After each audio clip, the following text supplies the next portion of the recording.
থাকে আসবে না, আসবে ইনশাআল্লাহ। সবর। তো এই জন্য মুমিনদেরকে বলা হয়েছে তোমরা কখনো হতাশ হবে না, কারণ তাকদীর লেখা হয়ে গেছে, হতাশ হওয়ার কোনো কারণ নাই। একটা প্রবণতা আমরা সমাজে দেখছি,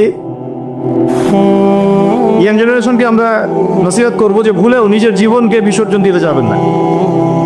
আল্লাহ রাব্বুল আলামিন আপনাদেরকে সৃষ্টি করেছেন তার ইবাদত করার জন্য এবং তার জমিনে তার দিনটাকে প্রতিষ্ঠা করার জন্য।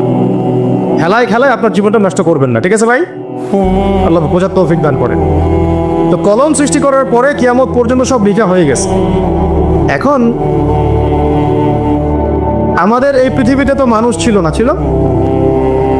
এদিকে মনোযোগ দেন। এই পৃথিবীতে কি আগে মানুষ ছিল? এই পৃথিবীতে আগে কি ছিল তাহলে বলেন? হ্যাঁ, মাশাআল্লাহ। এই পৃথিবীতে আগে কি ছিল? এখন ওরা নাই? সবার সাথেই কিন্তু একটা করে আছে, কমপক্ষে কয়টা করে? সবার সাথে কমপক্ষে একটা করে। আর কোন কোন জায়গা আছে যেখানে জিনের বড় বড় আখড়া আছে। পৃথিবীতে যে জায়গাগুলো থেকে ইসলাম বিরোধী অপতৎপরতাগুলো চলে, ওখানে জিনের আখড়া বেশি। কথা বুঝতে পারছেন? তো জিন জাতিকে আল্লাহ পাক ধ্বংস করে দিয়েছেন তাদের পাপের কারণে, আল্লাহ দ্রোহিতার কারণে, অবাধ্যতার কারণে। এখন আল্লাহ রাব্বুল আলামিন ইরাদা করলেন পৃথিবীতে আমাদেরকে সৃষ্টি করবেন, মানে মানুষকে সৃষ্টি করবেন। আল্লাহ পাক তার সমস্ত ফেরেশতাদেরকে একত্রিত করলেন। ঘটনাটা কিন্তু খুব ইন্টারেস্টিং। আমি জানি এখানে উলামায়ে কেরামও আছেন, তবে আমি সবার জন্য প্রযোজ্য হয় এমন কথা বলারই চেষ্টা করছি, কারণ অনেকে হয়তো এগুলো নাও জানতে পারে।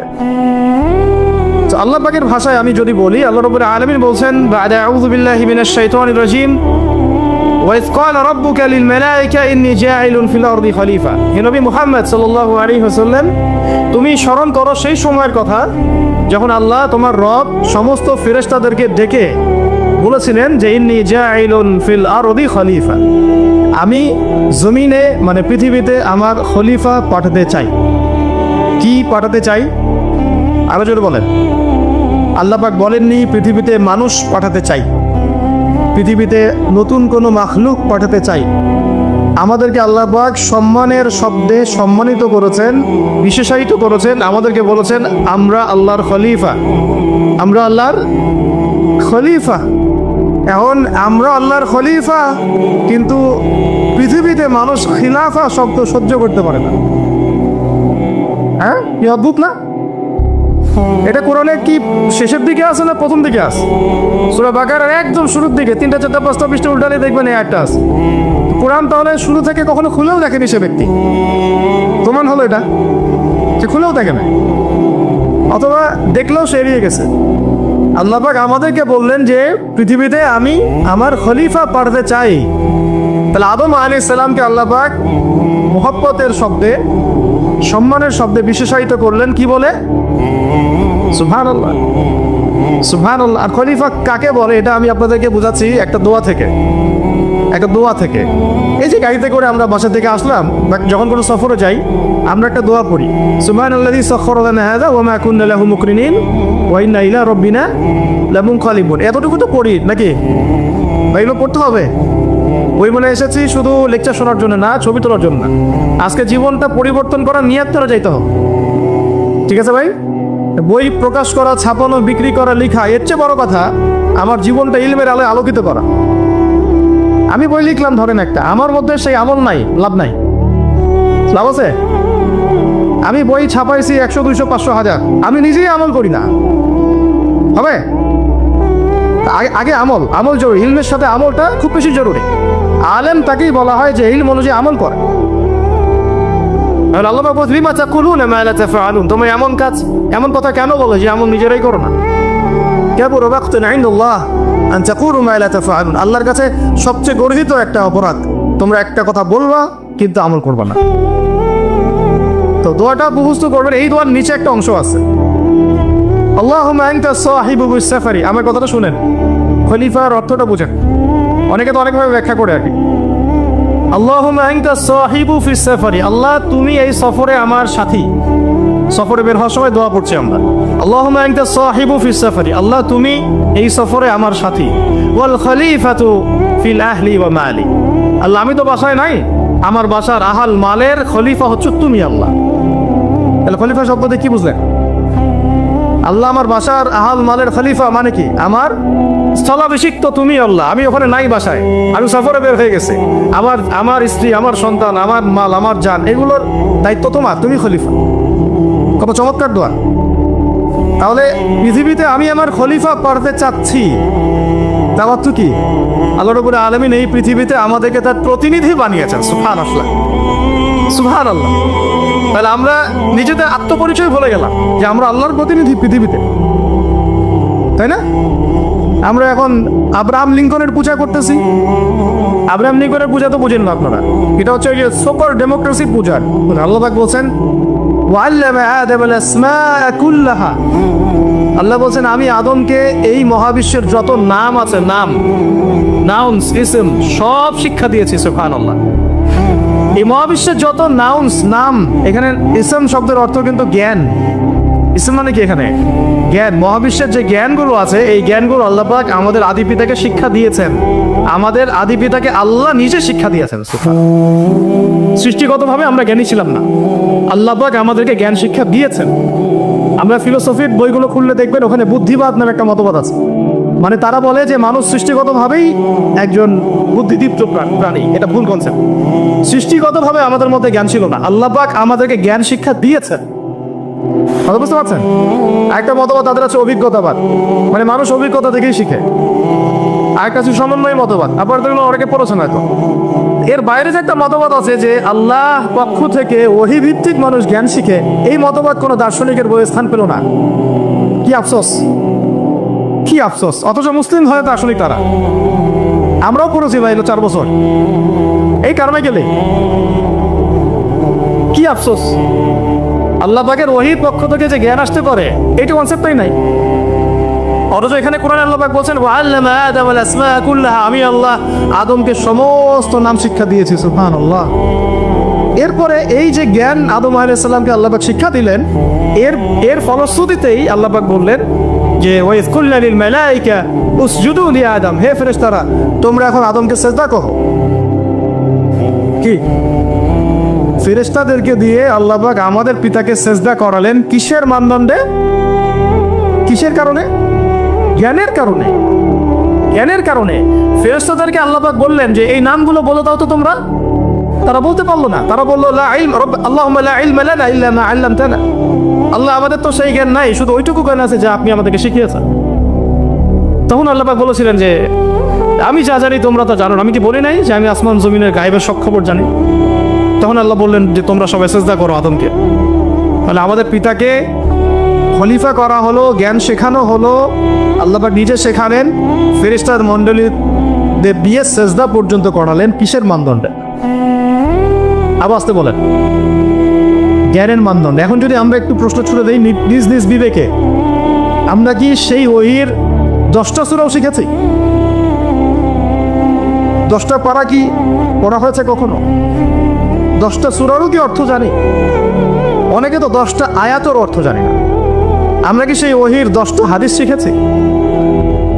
তাহলে আমরা কোথায় সম্মান খুঁজতেছি? কুর্চিপদের কাছে? বলেন। সত্যি সবচেয়ে আফসোস লাগে আমার একটা জিনিস, যে মুসলিমরা আমরা এখন আমাদের আত্মপরিচয় ভুলে যাচ্ছি। আল্লাহ পাক আমাদেরকে যেখানে সম্মান রেখেছে ওইখানে সম্মান না খুঁজে আমরা অন্যের দাসত্বের সম্মান খুঁজতেছি। আল্লাহ আমাদেরকে বোঝার তৌফিক দান করে। এটা অজ্ঞতার কারণে হচ্ছে। আমাদের কাজ তাদেরকে সচেতন করা বা তাদেরকে মেসেজ পৌঁছে দেওয়া।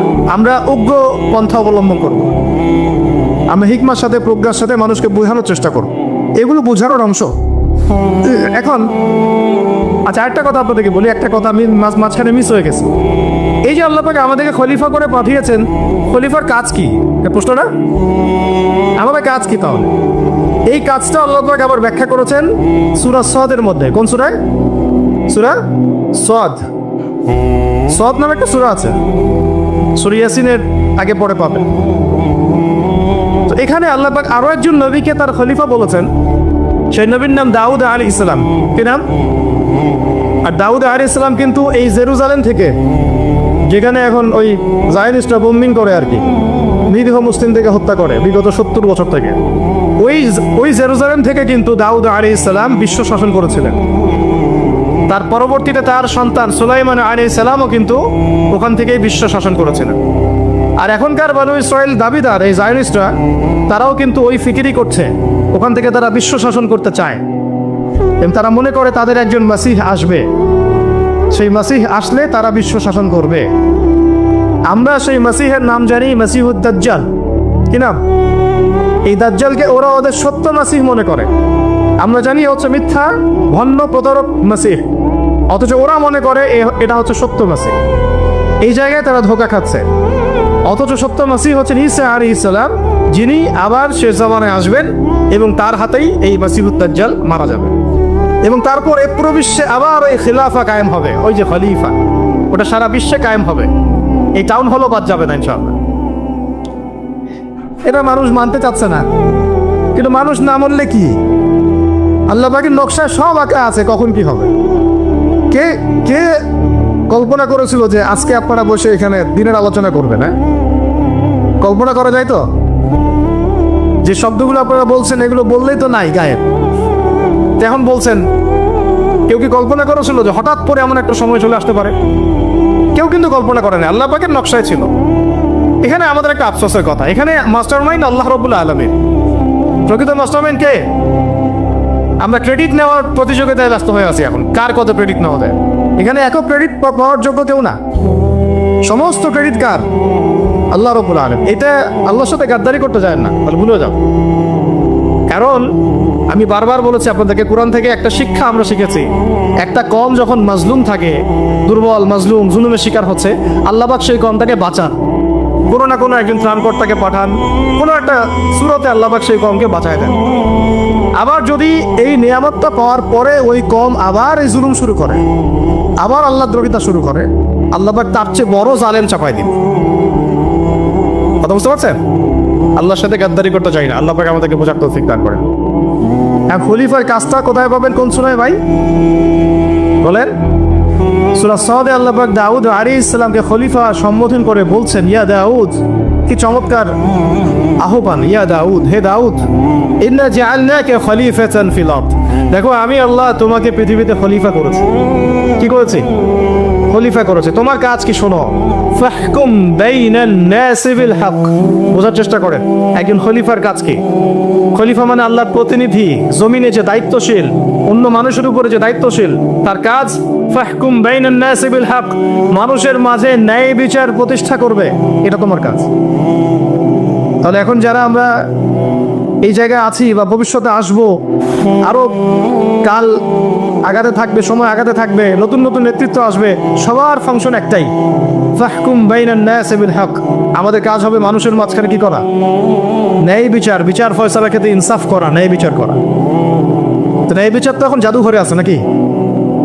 হ্যাঁ, কোনো কোনো ক্ষেত্রে আমরা চাই না যে ন্যায় বিচার জাদুঘরে যাক, আমরা চাই আবারও ন্যায় এবং সাম্যের সমাজ প্রতিষ্ঠা হোক। ইনশাআল্লাহ এরপর থেকে আমরা কোনো অন্যায় সহ্য করব না। ইনশাআল্লাহ এরপর থেকে আমরা কোনো জল্লাদতন্ত্র কায়েম করতে দিব না।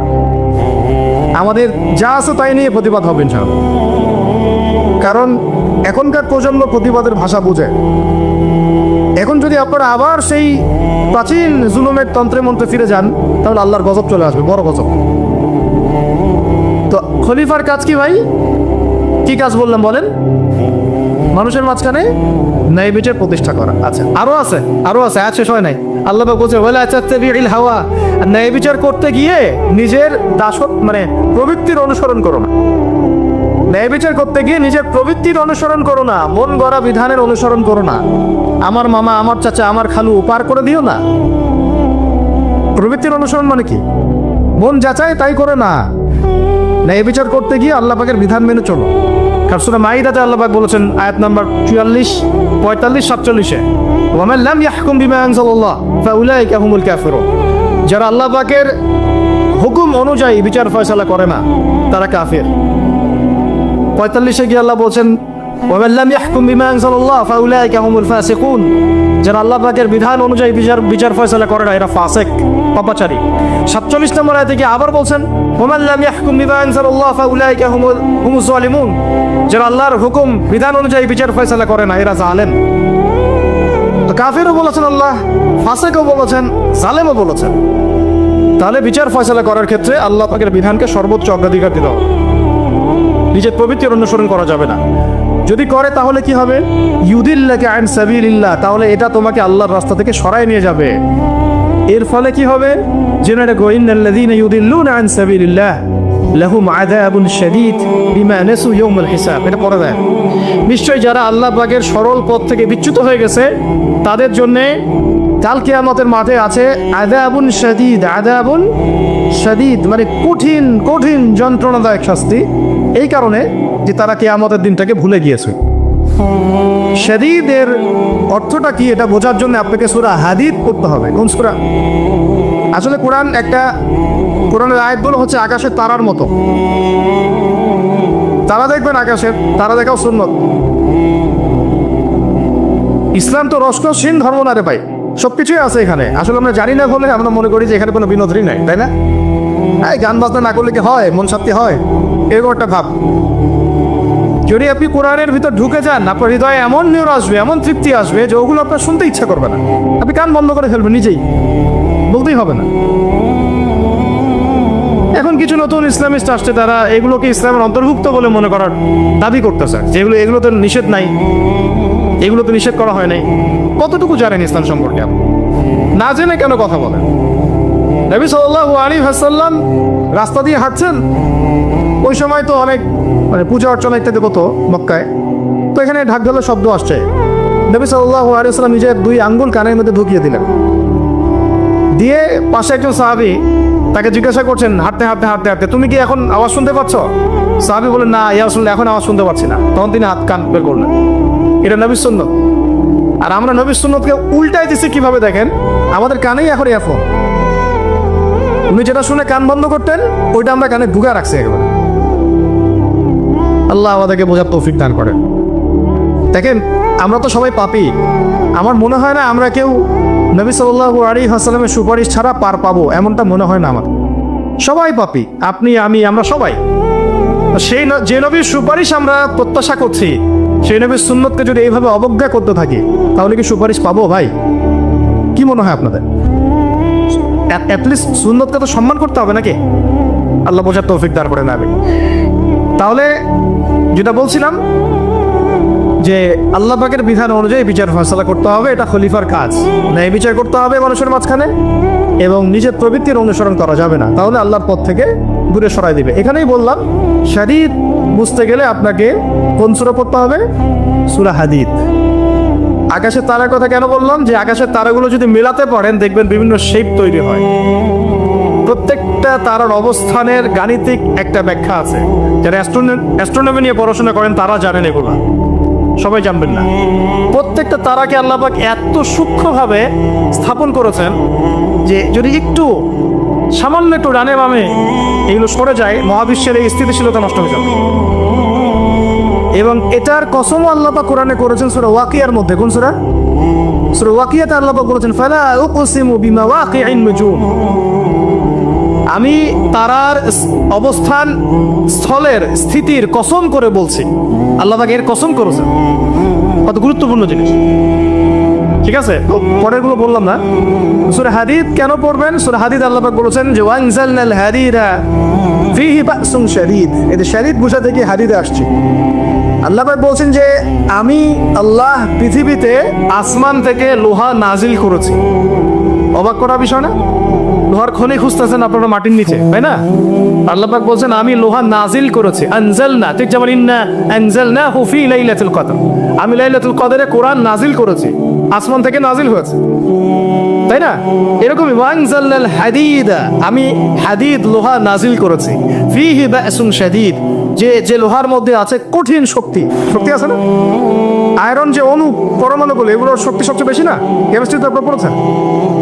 তাহলে এখন আল্লাহ পাক বলছেন কিয়ামতের দিন তাদের জন্য আযাবুন শাদীদ, যারা আল্লাহ পাকের খলিফার দায়িত্ব পালন করবে না, যারা খলিফার দায়িত্ব পেয়েও ন্যায় বিচার করবে না, ইনসাফ করবে না, প্রবৃত্তির অনুসরণ করবে, ঠিক আছে, আল্লাহর পথ থেকে বিচ্যুত হয়ে যাবে, তাদের জন্য কিয়ামতের মাঠে এই শাস্তি আছে। তাহলে আমরা কি খলিফা শব্দ বুঝতে পারলাম? আমাদের পিতা যে খলিফা, এটা কি বুঝতে পারলাম? তাহলে এখন বলেন তো, প্রত্যেক নবী কি আল্লাহর খলিফা ছিলেন না? ছিলেন কি না? প্রত্যেক নবী কি আল্লাহর বিধান দিয়ে বিচার ফয়সালা করেন নাই? মানুষের মাঝখানে ইনসাফ করেন নাই? ন্যায় বিচার প্রতিষ্ঠা করেন নাই? এরপরে সাহাবায়ে কেরামের যুগে তারা কি ন্যায় বিচার প্রতিষ্ঠা করেন নাই? তাহলে হঠাৎ করে কি হলো বিশ্ববাসীর মধ্যে যে একেবারে কোরআন হাদিস এই মৌলিক বিষয়গুলো, এগুলো সব পাশ কাটিয়ে আমরা মানব রচিত বিধানগুলোর দিকে চলে গেলাম? রহস্যজনক না বিষয়টা? এটা হচ্ছে দাজ্জালীয় একটা শাসন আসতেছে সামনে। দাজ্জাল নিজেকে খোদা বলে দাবি করবে, সে সমস্ত মানব জাতিকে বুঝাবে যে সেই খোদা, নাউযুবিল্লাহ। সে অনেক বেলকি দেখাবে, মানুষকে তার দিকে টেনে নিয়ে আসবে। এমনকি সে এক হাতে জান্নাতে এক হাতে জাহান্নাম নিয়ে ঘুরবে। নবীজি বলেছেন, যে তার জান্নাতে প্রবেশ করবে ওটাই তার জাহান্নাম, আর যে তার জাহান্নামে প্রবেশ করবে সেটাই হচ্ছে জান্নাত। তাহলে পুরো বিশ্ববাসীকে আল্লাহ থেকে দূরে সরিয়ে একটা গডলেস ওয়ার্ল্ডে রূপান্তরিত করার একটা তৎপরতা চলছে, লক্ষ্য করতেছেন না? এটা মূলত আপকামিং যে দাজ্জালীয় সভ্যতার ভবিষ্যৎবাণী নবীজি করেছেন, এই দিকেই ওয়ার্ল্ড যাচ্ছে আস্তে আস্তে আস্তে আস্তে ওই দিকেই যাচ্ছে। তবে নবীজি এটাও বলেছেন সাল্লাল্লাহু আলাইহি ওয়াসাল্লাম যে আমার উম্মতের মধ্যে একটা তয়ফা, একটা দল, কিছু মানুষ সবসময় হকের উপর অটল থাকবে ইনশাআল্লাহ, কিন্তু তাদের সংখ্যা হবে খুব কম। হ্যাঁ, আমাকে আপনারাই বলেন যে ওই হকের উপর অটল থাকতে হলে আমার সেই জ্ঞান লাগবে কি লাগবে না? বলেন, যেই জ্ঞান আমাদের পিতাকে শেখানো হয়েছে, দেখবেন প্রত্যেকটা মানুষের মধ্যে কিছু প্রতিভা আছে, সৃজনশীলতা আছে, আছে না? একটা বুদ্ধিদীপ্ত একটা তাড়না মানুষের ভিতরে কাজ করে। এটা কোত্থেকে আসছে জানেন? আমাদের পিতার ডিএনএ থেকে আসছে। আমাদের পিতার ডিএনএ থেকে। আমরা কিন্তু সবাই তার সন্তান। এরপরে পৃথিবীতে মানুষ পাপাচারে যখন লিপ্ত হলো প্রচন্ড রকম, তখন নূহ আলাইহিস সালামকে আল্লাহ পাক পাঠান, এবং তিনি প্রায় 950 বছর দাওয়াতের কাজ করলেন। 40টা বা 80টা পরিবার ইসলাম কবুল করলো। তখন আল্লাহ পাক এই মুমিনদেরকে বাদ দিয়ে সবাইকে গারদ করে দিলেন, ধ্বংস করে দিলেন। মানে আমরা যারা পৃথিবীতে এখন বেঁচে আছি, যে আপনি আমি, আপনাদের নাম আমি জানি না, আমরা যারা বেঁচে আছি, আমরা কিন্তু কোনো না কোনোভাবে ওই 40 বা 80 পরিবারের সন্তান। আমরা আত্মীয়, কিন্তু আমরা সবাই কিন্তু আত্মীয়, জানেন? 40টা বা 80টা পরিবার বাদ দিয়ে বাকি সব মানুষকে আল্লাহ পাক ধ্বংস করে দিয়েছিলেন নূহ আলাইহিস সালামের মহাপ্লাবনে। করোনা জানেন না? 40 বা 80টা পরিবারকে বাদ দিয়ে বাকি সবাইকে আল্লাহ পাক ধ্বংস করেছেন ওই মহাপ্লাবনে। তাহলে এখন এই বিশ্বে যত মানুষ আছে তারা কয়টা পরিবারের সন্তান? ওই 40-80। আমরা কোনো না কোনোভাবে একে অপরের আত্মীয় হই। মুসলিম অমুসলিম সবাই, মুসলিম অমুসলিম সবাই। আমরা যে অসাম্প্রদায়িকতার কথা বলি না, এই শব্দটাকে ভালো অর্থে নেওয়া যায়। কি অর্থে? অন্যান্য ধর্মাবলম্বী মানুষ যারা, তারা তাদের ধর্ম স্বাধীনভাবে পালন করবে, কোনো সমস্যা নেই। আমরা তাদের এই কাজে বাধা দিতে যাব না। একইভাবে আমরা আমাদের ধর্ম স্বাধীনভাবে পালন করব, তারা এখানে কোনো বাধা দিতে পারবে না। সিম্পল। তারা তাদের উৎসব তাদের মতো পালন করবে, আমরা আমাদের উৎসব আমাদের মতো পালন করব। না আমি মূর্তি পাহারা দিতে যাব, আর না আমি মূর্তি ভাঙতে যাব। সিম্পল। আমি পাহারাও দিতে যাব না, ভাঙতেও যাব। সিম্পল। আমরা কি কুরবানিতে তাদেরকে বলতে পারবো ভাই আসেন আমার বাসায় দাওয়াত খান? এটা হয় কখনো? লাকুম দীনুকুম ওয়ালিয়া দিন। আপনাদের দিন আপনাদের, আমাদের দিন আমার। সিম্পল। এই অর্থে ঠিক আছে। কিন্তু সব ধর্ম মিলে যে নতুন ধর্ম বানানোর চেষ্টা করা হচ্ছে বাংলাদেশে, এটা ঠিক নাই। এটা সুখঙ্করের ফাঁকি। সব ধর্ম মিলে নতুন ধর্ম করার কোনো সুযোগ নাই। আমরা সবাই এক পরিবারের সন্তান। এখন আমাকে বলেন, নূহ আলাইহিস সালামের একটা ছেলে ছিল, নাম জানেন? কি নাম বলেন? কি না? না, মাশাআল্লাহ। কয় ছেলে ছিল তার? হ্যাঁ, না, মূলত 4জন সন্তান থেকে বড় বড় 4টা গোত্র সৃষ্টি হয়েছে। শাম এক সন্তানের নাম কি? এটাকে কেন্দ্র করে এই যে কন্টিনেন্টে, পুরো অ্যারাবিয়ান কন্টিনেন্টে যত মানুষ তার বংশধর। ঠিক আছে? হাম, একটা সন্তানের নাম হাম। এখান থেকে আফ্রিকার যে কালো কালো মানুষগুলো সব তাদের বংশধর। একটা হচ্ছে ইয়াফাস, ইউরোপিয়ান যারা সাদা চামড়া, সব এদের বংশধর। আরেকটা যে কেনা। এই ছেলেটা কি বলেছিল? বাবা ডাকছে, নৌকায় আসো তাড়াতাড়ি, নৌকায় আসো তাড়াতাড়ি, না হলে আজকে আল্লাহ পাক আযাব দিয়ে ধ্বংস করে দিবেন। সে নবীর সন্তান হওয়ার পরেও আল্লাহ প্রদত্ত ওহির জ্ঞানকে মূল্যায়ন না করার কারণে ধ্বংস হয়ে গেল। আর ওই 40টা বা 80টা পরিবার নাজাত পেল কিভাবে? আল্লাহর পক্ষ থেকে নাজিলকৃত ওহির জ্ঞানকে প্রাধান্য দিয়ে আনুগত্য করে। তাহলে কোন জ্ঞানকে আমরা প্রাধান্য দিব ভাই? আমি বলছি না যে আমরা দুনিয়াবী জ্ঞানগুলোকে শিখবো না, ওই প্রসঙ্গে আমি একটু পরে আসছি যে আমরা শিখবো এবং কিভাবে শিখবো, কতটুকু শিখবো। আগে এই অংশটুকু শেষ করি। ঠিক একইভাবে আপনারা কি আদ জাতির নাম জানেন? আদ, সামুদ। ওই যে সৌদি আরব এখন যেখানে লাইন বানাচ্ছে, লাইন প্রজেক্ট, ওই আল-ওলা বলে, আল-ওলা লাইন প্রজেক্ট বানাচ্ছে, দেখবেন অনলাইনে। ওই জায়গা দিয়ে নবী সাল্লাল্লাহু আলাইহি ওয়াসাল্লাম তাবুক যুদ্ধের সময় গিয়েছিলেন। যাওয়ার সময় তিনি বলেছিলেন, তোমরা মাথা নিচু করে কান্নাকাটি করতে করতে এখান থেকে অতিক্রম করো। সাহাবীরা মাথার উপর কাপড় দিয়ে কান্নাকাটি করতে করতে জায়গাটা পার করেছেন, কারণ ওই জায়গায় সামুদ জাতি ছিল যাদেরকে ধ্বংস করা হয়েছে। ওটা হচ্ছে এখন পর্যটন স্পট। সুবহানাল্লাহ। তো আদ এবং সামুদ জাতিকে আল্লাহ পাক ধ্বংস করলেন, কিন্তু তাদেরকে করেন নাই যারা ওহির জ্ঞানকে প্রাধান্য দিয়েছে। ইব্রাহিম আলাইহিস সালাম কোন জ্ঞানের বদৌলতে আল্লাহকে চিনলেন? মানব রচিত জ্ঞান নাকি আল্লাহর পক্ষ থেকে নাজিলকৃত জ্ঞান? বলেন। মুসা আলাইহিস সালাম কোন জ্ঞানের বদৌলতে ফিরআউনের মতো এই যে কি বলবো প্রতাপশালী একজন শাসকের সামনে দাঁড়িয়ে বুক ফুলিয়ে ইসলামের দাওয়াত দিলেন? কোন জ্ঞানের আলোকে? ওহির জ্ঞান। আর ওহির জ্ঞান যখন নাজিল করা হয়েছে তখন তিনি দোয়াটা পড়ছিলেন, রব্বি ইশরাহ লি সাদরি ওয়া ইয়াসসির লি আমরি ওয়াহলুল উকদাতাম মিন লিসানি ইয়াফকাহু কওলি। প্রত্যেক নবী, ইউসুফ আলাইহিস সালাম কারাগারে 12 বছর থেকেছেন। কত বছর? 12 বছর। আমাদের অনেক ভাই এরকম 5 বছর, 7 বছর, 10 বছর, 12 বছর থেকেছে, আছে। এমনও মানুষ আছে, এখন বলা যায় তাই বলি, যে ওই যে একটা শব্দ শুনেছেন, আয়না ঘর, ওখানে দীর্ঘদিন ছিল, তারপরে নাই, কোথায় গেছে আল্লাহই ভালো জানে। ইউসুফ আলাইহিস সালামও এরকম কারাগারে ছিলেন। কত বছর? 12 বছর। কিন্তু আল্লাহ পাক তাকে এমন একটা জ্ঞান শিক্ষা দিয়েছিলেন, তিনি স্বপ্নের ব্যাখ্যা বলতে পারতেন, যে কোনো স্বপ্নের। রাজা স্বপ্ন দেখলেন যে 7টা গাভী, জীর্ণ শীর্ণ গাভী মোটাকচা গাভীকে খেয়ে ফেলছে, স্বপ্নের ব্যাখ্যা কেউ দিতে পারে না। কিন্তু ওই জেলখানায় 2 জন ছাড়া পাওয়া মানুষ, ছাড়া পাইছে 2 জনের, 2 জনের মধ্যে একজন বেঁচে আছে, একজন নাই। মানে 2 জন বসে বসে ইউসুফ আলাইহিস সালামকে বলছিলেন যে আমরা একটা স্বপ্ন দেখলাম যে আমার মাথায় রুটি আছে, পাখি এসে রুটি খেয়ে ফেলছে।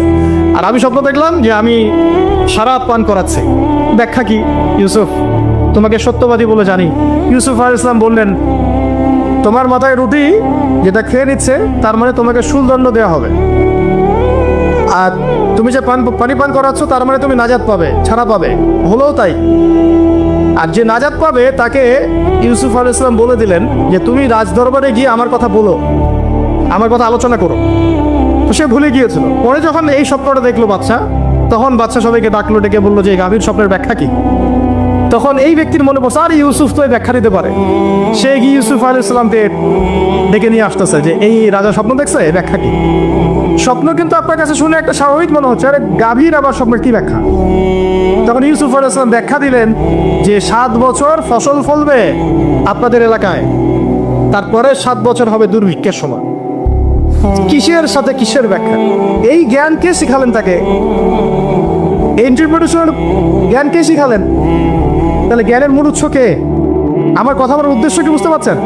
যত জ্ঞান তার মূল উৎস কে? স্বপ্ন একটা জ্ঞান, যদি সেটা সত্য হয়।